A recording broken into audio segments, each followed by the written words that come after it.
All right, everyone. So welcome to the FPL Banter podcast with three of us here. Eric, we got Alex, and Woody. Woody. Introducing ourselves. So my highest finish was top 2K, 1,897. Goes in with that. Let's go straight in there. Straight in there. Okay. Straight in with which unfortunately was 2018, 2019. So we won't talk about last season, but the season before that was pretty good. How about you guys? Woody, do you want to go ahead? Yeah, sure. I don't claim to be a wizard or a genius at FPL. I've never broken the top 200,000, but I'm an enthusiast. That's one way of putting it. Yeah, lots of theories, lots of ideas that never really pan out, but lots of tinkering, which I think is my downfall. But I do have lots of reacty punts. Lots of react. Yeah. We can talk about a few of those. But this year I've got a new philosophy which I'll talk about in an article and maybe a little bit later. Okay. And I'm just basically, I've been at 2,000. The highest I got was 2,130. And my strategy is basically, last season compared to my previous seasons was way more research and going through a lot of articles, figuring out what I felt as well I was comfortable in making, the decisions I was comfortable in making, and as well kind of the statistics that were. But do you ever find though the amount of research you do is sometimes a bit irrelevant because you end up just getting reacty anyway? Yeah, I mean you can get reacty, but there's also there's more decisions. Like for example, it opens up your mind a little bit more with regards to your choices, right? Because you're always going to stick to this season. Obviously, there was last season. Sorry. There's a lot of Martial, there's a lot of Fernandez when he came on, the standard ones. But you could kind of go a bit gambly, and you could get the Antonios, for example, and get as the a Antonio guy. Hat trick. Yeah, exactly. But why don't we save this bit for the strategies section? Okay. So I guess what we're trying to achieve with this podcast is to give people a little bit of FPL advice, but obviously a bit of an average level, and attach a bit maybe of what not to it, do. hopefully. What are we kicking off with? Well, I guess, like I said, it's just creating a safe space to just banter about FPL. It's a safe space. FPL It's banter. free. It's a free area for people who like to talk nonsense. I'm not allowed to swear, I'm guessing, about FPL and just sort of this is a good idea. Have you thought about this? Like I wish last season or season before when Son was off to the Asia Games. I wish someone told me that because I bought him, and then everyone knew that except you. Yeah, everyone knew that except me. And then week 2 is he's red for 6 weeks. Oh great, well there goes that one. It could have been worse. You could have been Alex when he bought Balotelli. Balotelli, mate. Triple captain. Oh god. And he got red card. Yeah. That's a nice -3. And that's how we found out that, yes, minuses do double or triple. Oh, God. Yeah. So that's what I think that's what I'm trying to achieve is an area where these things get brought up. But, I mean, I think we all know that if you buy Salah, KDB, Pope, all the big names, and you stick with them, and you're just one of these people that is able to, stick with them week in, week out, you'll probably do well. But literally, none of us can do that. No. The pressure of the mini league. Well, this, yeah. Well, I guess we'll come to that sort of. No, we can have a little discussion of an overview of how we felt the season went. Like, where was your peaks? As in, Eric, you were pretty much first for a lot of our mini league, and then then you went down. Congratulations. Well, no, he was second. He wasn't first. He was second. No. Throughout a lot of the season, I mean. Oh right, yeah, he did pocket at the end. Oh no, you had a bit of a late surge. I'm going to put down my failing to COVID. Okay, the COVID effect did not work well for me. I got this. We had the free wildcard sort of after COVID. We could change our team, which is exactly what I did, and it was the worst decision of my life. I dropped to third. So Yeah, I think I didn't stick to my guns. Basically, I got rid of Ings. That was a big mistake. Dropping Ings. Got rid of Ings. Train. Which, by the way, I'm not going to make that mistake this year. I think Ings is definitely in my team. You reckon? Yeah, I mean Southampton have got good fixtures, and you can just score from anywhere. I don't know. What do you think? I mean, I've heard Stranger Ings. Hey, Yeah. But then the worst things happen at sea. So. God, Oh you've been my looking. God. You've been looking at Level. the.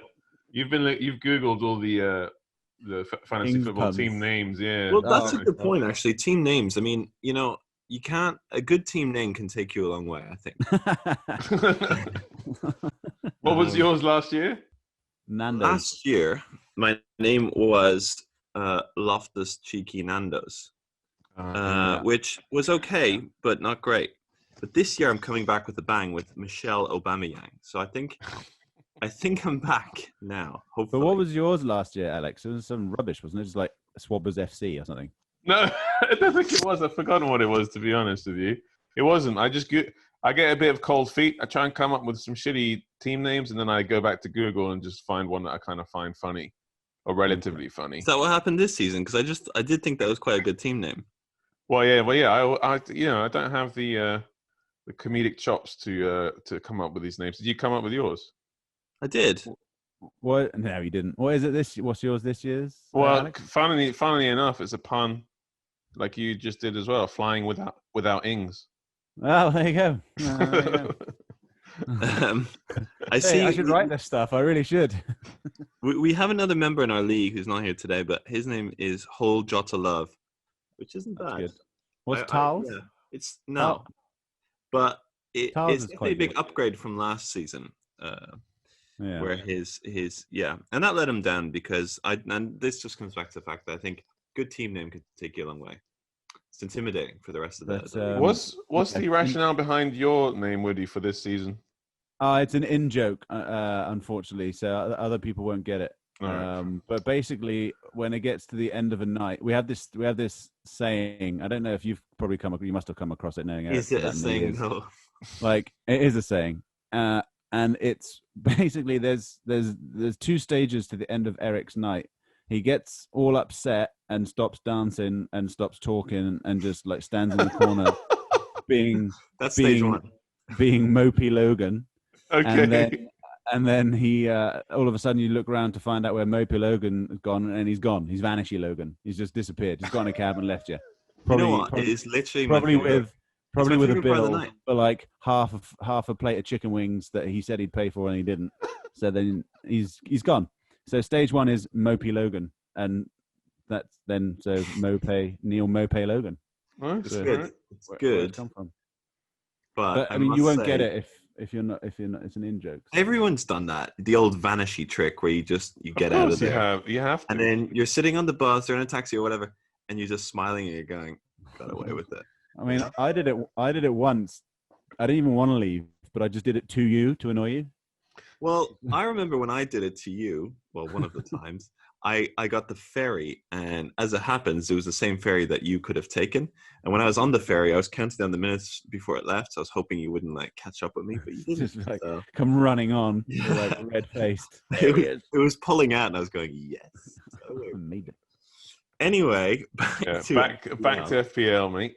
So we've made a website, okay, FPLBanter.com, and it's the I think the aim is to just keep it simple, give it a bit of banter, a bit of fun, and not take it too seriously, but still try and give some FPL tips and tell you if Son is going off to the Asia Cup, because that does happen sometimes. It does happen, yeah. And there's also the African Cup, which you should be aware of. I think it's postponed. At the moment, but... There's no winter break, right, this season? Yeah, winter breaks are removed. No winter. Oh, there have been? Okay. Yeah. I think the big thing this season was that the first week doesn't include the Manchesters, and that literally means half my team isn't playing.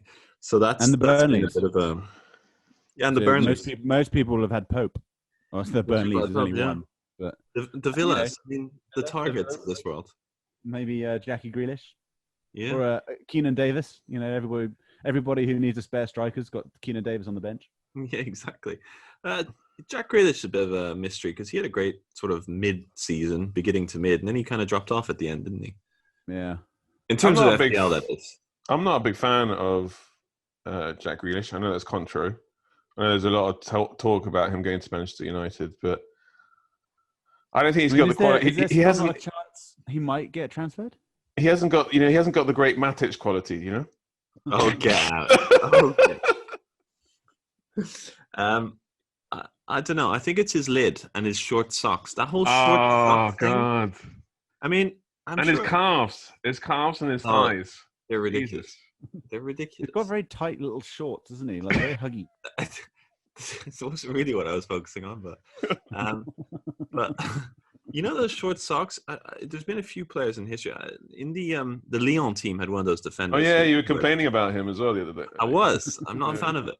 Not a fan of it. And for the same in the same sort of Thierry Henry used to bring his socks over his knees, which just looks uncomfortable to me.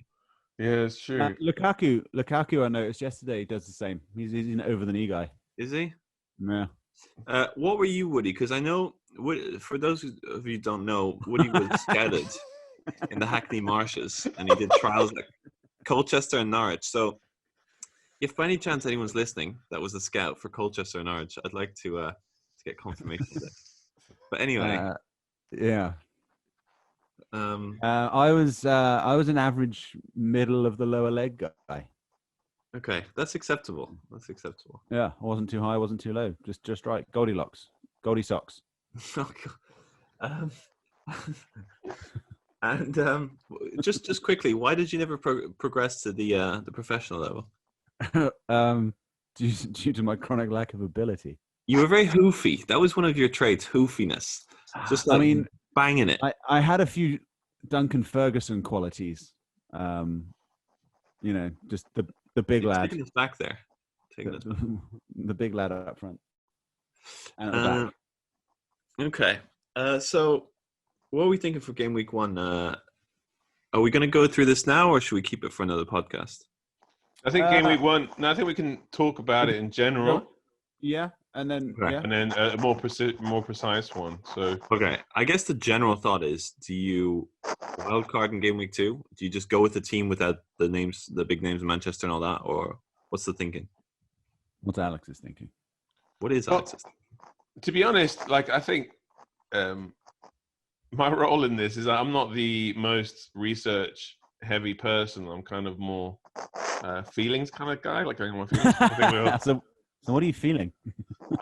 Number one, I'm like, isn't it fucking annoying for the players not to be available? That's a bit of bullshit. But that means, do we know when the double game week's going to happen or not? At the moment, as far as I can tell, it's just TBD. I mean, yeah, I don't think there's any. It's not going to be like the COVID one where the post-COVID FA Cup thumbing it into the same game week. I just don't think there's room because obviously they're all playing again on Saturday. So, it's a weird one. It's a very difficult one for me. But that being said, their 30 days thing does expire on like the Wednesday, so they could do a midweek. I mean, it's just the same as a cup week, right? But I mean, if that was the case, I think they would have scheduled it already.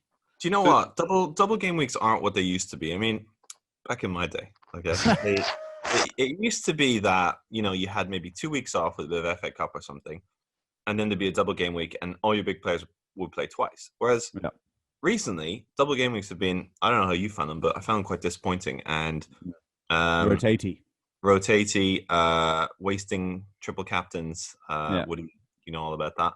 So I wouldn't bank on a double game week because of the COVID fixture congestion and all that. If anything, what I was thinking was, if you have a team, let's say in game week 1 with 3 Manchester players on the bench and Pope on the bench, let's say as your goalkeeper, and then you have a team of 11 that's actually playing, then the following week you now have a team of 15 players that are playing. Do you know what I'm saying? So because of the rotation of COVID and the fixture congestion, I think that would probably be quite useful. I mean, how congested are the fixtures though? Like, have we actually seen? Because are they? Obviously they've got rid of the break. Obviously the season's going to be longer. And there's been less of a summer break, and like people say maybe wanted to go to Mykonos and have a fight, they haven't been Yeah. able to do that. There's still time to get that in, though. They still find time for that. we can, but I don't know. There's some certain players that will obviously be nailed, like Mane and Salah. But then you look at teams like Man City, fantastic teams like Arsenal.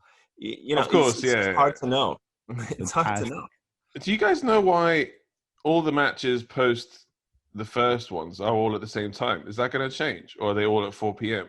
Or is FPL website fucked up right now? Don't know. It's inconvenient though from a watching perspective. Do you mean has it messed up? Yes, sorry. Yes, Alex, for our Has young viewers, okay? Has it totally screwed up? Possibly. I don't know. I haven't actually thoroughly examined the fixture list. I guess we can address. No, they're that in all on the podcast same two. day. They're all in the same day, but they're just at different at 4 p.m. Okay. Okay. Which doesn't make sense. Well, to me. let's pick that apart in a later podcast. That's really weird. Anyway, so for me, I think what Eric is suggesting is quite a strong case. What do you do? Have you spoken about your wildcard yet? Wildcard. Oh, have I? No, I haven't. I think you should mention it now, and you can say you can connect it to your article. Writing. Yeah, an well, article this is it just struck me the other day again, but just because of the Man United and the Burnley thing, like that is at least 5, possibly 6 players out of my first team. Which, I mean, the first team is still being tweaked at the moment and are playing around and stuff, trying to find the best combination of players. But it could be 6 players. So I'm thinking early wild card game week 2. So pick a team for game week 1, like it's double game week, whatever, and just pick the team that's going to get the most points in those fixtures. Game week 2, pick my team for the season. Now, what that opens up theoretically is a bench boost in game week 1, because you know that you're going to be changing the whole team next week. And I suppose there is the chance that you're guessing at the squads, but there are certain players you just know are going to play, like Mane, Salah, Jimenez, Ings. They're not going to rest them on game week 1. Don't most people use the bench boost in a double game week? Isn't that more valuable? Well, it could be, but again, I did this year and it achieved nothing, because the big player that I got in to be on my bench was rested, and the other 4.55 mil guys that I could afford, I think it was Willian perhaps, or someone like that. And he played one of the games and didn't do anything, and then the other guys just got 3 points. So it was, I don't know. As I mentioned to you guys earlier, it's the bench boost for me is always a bit of a last minute panic. Quick, who can I just get in? It's very difficult to plan a good bench boost without sacrificing your first 11, unless you've got a wild card coming up, and there happens to be good fixtures the week after. Like we're talking, wild card 2 in March or whatever. So I'll do my wild card this week, and I'll keep these players on the bench for the week after, and then I'll transfer them out. But then, of course, you start losing value on players. If you're all of a sudden Salah's not got a good couple of fixtures, so I'll drop him, you might lose 500,000, and then you can't rebuy him. So the other thing we're doing in game week 1, values won't change. So I could load up my bench with guys that I know are going to play, like Antonio, Ward-Prowse, even Sam Maximan or Lascelles or someone. Just they're going to play, and decent enough fixture. Maybe Bellerin in his Calais tracksuit. Lots of Newcastle players there thrown into the mix there. But there was 2. There was 2 really. Too many. You know what I mean? And then they're on the bench. You've got 15 players that are likely to play, and then your bench boost is done. You don't stress about it, and then you've got a clean slate with no value loss for the next game, and it's done. And you should, fingers crossed, have 100, 110 points on the board right off the start. I mean, I see where you're coming from, but you have to open your mind to the idea that you may be abused by your mini league, because if it goes wrong, now you're looking at sort of 38 game weeks of abuse because you don't. Yeah, but it couldn't be any worse than my bench boost this year was 9 points. So it can't. Can it be worse than that? It could be worse, I suppose. No one could play. I think the early wild card, I think that's probably the safe option. I mean, even if you play in game week 3 and you just kind of take a bit of a hit, knowing that you won't have all the players playing in game week 2, could be good. Especially seeing teams like Chelsea, They got a new striker, new midfielder, and you don't really know how they're going to play. And if they play quite well, you might want to get those players in early. So But that's the thing is that how, like, I know we probably don't want to go into too much detail on what we're planning to do, but like, do you think Lamps is going to be still one up front as he did last season, or do you think he's going to have two? I don't know. I mean, Werner is definitely a good player, but so is Tammy Abraham. And for a while, he was kind of like the must-have strike. I mean, we all had him at one point. Yeah, true. Yeah, he did. He had a strong run, but then he couldn't keep Giroud out of the team. Weirdly. Yeah, because Giroud always popped up at the right time, right? I mean, it's surprising as well that Willian's gone to Arsenal. Surprising in the sense it's a great career move in a lot of ways.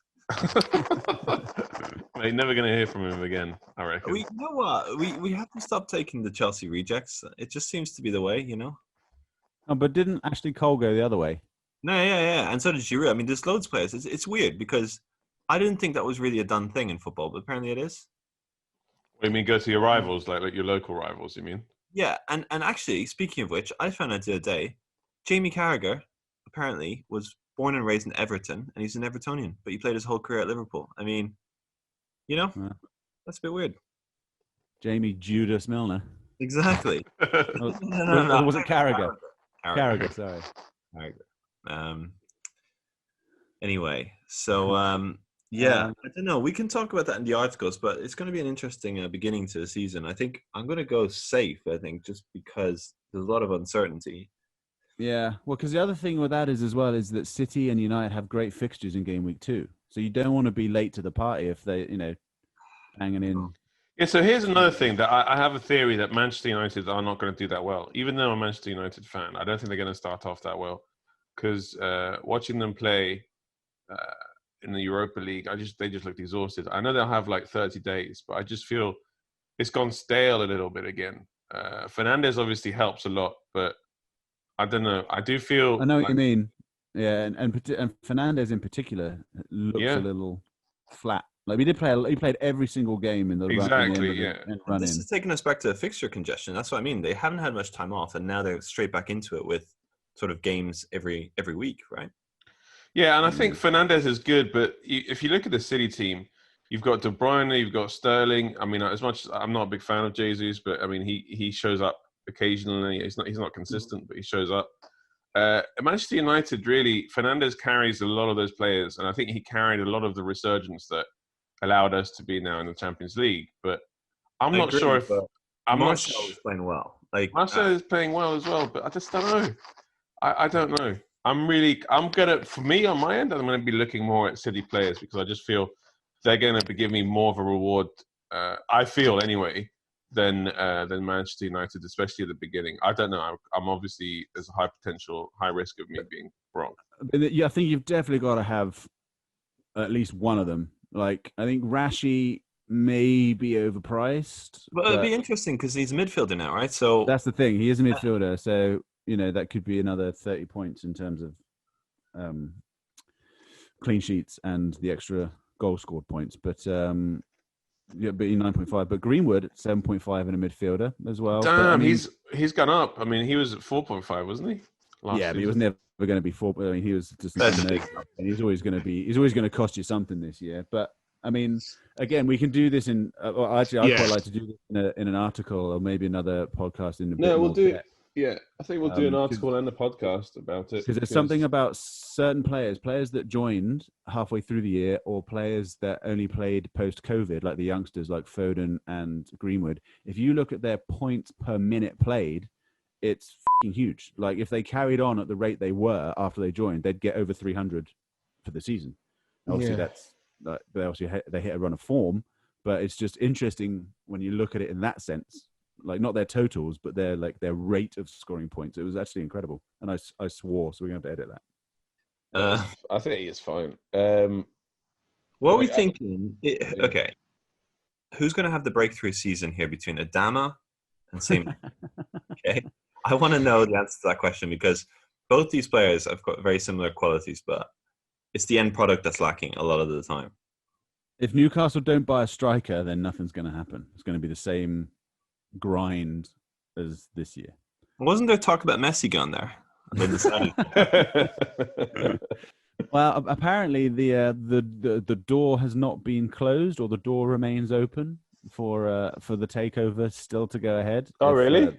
If the Saudis play ball, but I don't think, because they have to like uh, give up all of their contacts with the Saudi government or something like that, and obviously they're not going to. So I don't think they will. But I think it's a good thing that they're not bought out, to be honest, because I do think it's a bit spotty what's happening with regards to Saudi.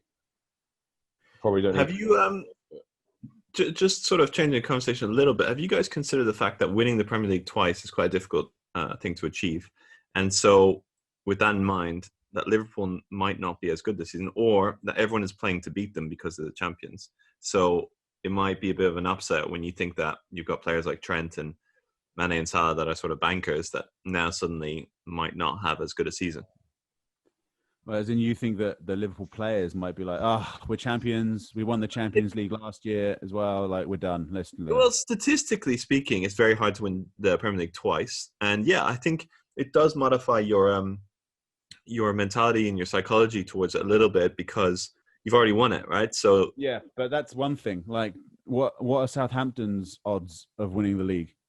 we should check because But remember but that guy who won all the money last year? But does that mean that you're not going to get Ings?